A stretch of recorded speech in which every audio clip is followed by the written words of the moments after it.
টিমের থেকে। বলতে বলতে গেম শুরু হয়ে গিয়েছে। EXT কাউসারকেও নকডাউন করে দেওয়া হবে। যে আরাফাত 3 এলিমিনেশন পয়েন্ট নিজের খাতায় লিখতে পেরেছেন, যেটা তার জন্য খুব ভালো বা তার জন্য খুব পজিটিভ সাইন হিসেবে দাঁড়িয়ে থাকবে। এবারে যাচ্ছিল না, 3জন করে দিবেন। হ্যাঁ, বলতে বলতে তুফান সেই জায়গার ভিতরে আবার অবস্থান করছেন। তুফানের সামনে রয়েছে তুফান কি পারবেন তাকে এলিমিনেট করে দিতে? হ্যাঁ, স্পেনকেও নক ডাউন করে দেওয়া হয়েছে, কিন্তু না, পিছন দিক থেকে BHK এসে তুফানকে এলিমিনেট করবেন। এক কথায় বলতে গেলে আমও গেল, ছালও গেল। একটা এনিমিকে এলিমিনেট করতে গিয়ে সারাউন্ডিংস না দেখে রাশ দিয়ে ফেলার পরিণতি হচ্ছে এটাই।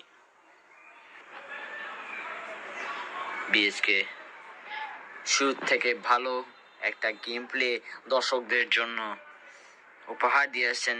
দেখতে দেখতে আরো একটা এলিমিনেট আর এনিমিকে নকডাউন করবেন BHK ফ্ল্যাশ।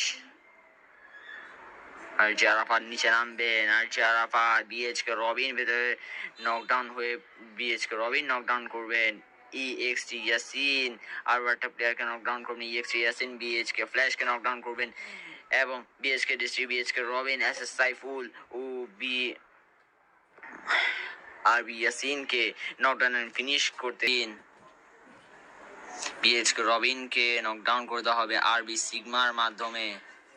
BHK ডিস্ট্রি BHK ফ্ল্যাশ আর আরাফাত বলতে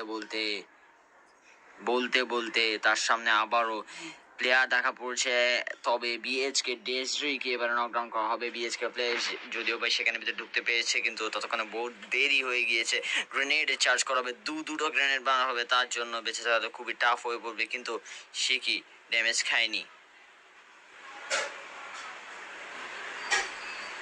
ল্যান্ডমাইন ইউজ করা হবে, ফ্রিজ দিয়ে চার্জ করা হবে। এতগুলো অ্যাটাকের পরও কিভাবে একটা প্লেয়ার বেঁচে থাকে, এটাই দেখার প্রশ্ন। এবং হ্যাঁ, বলতে বলতে ফুল টিমকে ওয়াইপ আউট করে দেওয়া হবে BHK ফ্ল্যাশের মাধ্যমে। লাস্ট 10 অ্যালাইভ, ফুল স্কোয়াড নিয়ে বেঁচে আছে, অলমোস্ট ফুল স্কোয়াড নিয়ে বেঁচে আছে টিম BHK।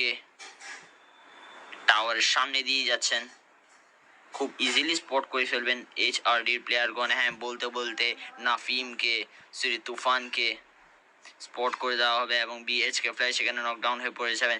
দি last survivor, last hope, no, কিন্তু তারাও সে কাজে লাগাতে ব্যর্থ হবেন এবং আরাফাতকে এলিমিনেট করার মাধ্যমে